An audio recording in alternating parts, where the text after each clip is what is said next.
Hey friends, Kristen from Whole Family Health Food here. Welcome to part 5 of my 5-part series on probiotics. So, it would not be a complete conversation about gut bacteria if we did not talk about the gut-brain connection.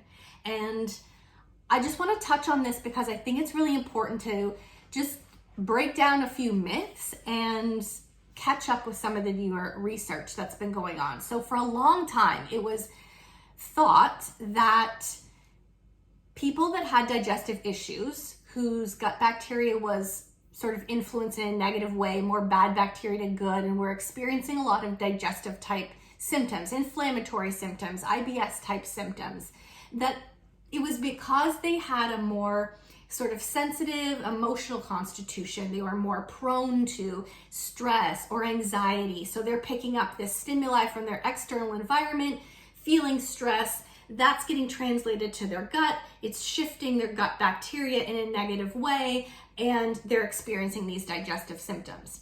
So that's how we always thought that it went. But what we're actually learning is that the opposite can be just as true. That when our gut bacteria gets shifted because of chlorine in the drinking water, medication that we've taken, food in our diet that we're eating that we don't realize is influencing us in one way or another, that shift in gut bacteria can actually have a big influence on how we feel. It can lead to more stressful feelings. It can lead to more anxious feelings or more depressed feelings. So that gut bacteria can have a huge influence on our mood and emotions, as much as our mood and emotions can have an influence on how we digest and process and assimilate our food. So there's a big feedback loop that's happening here. And a lot of this communication is happening via the vagus nerve. So that's the nerve that connects our gut and all of the chemical soup that's happening there with our brain and all the chemical soup that's happening there. And then we experience all that as, our feelings and our interactions with our environment. So there are some probiotics that have come out more recently that really address this. We got some strains that can really help shift our bacteria, our gut bacteria, in a way that's going to positively influence our mood and stress.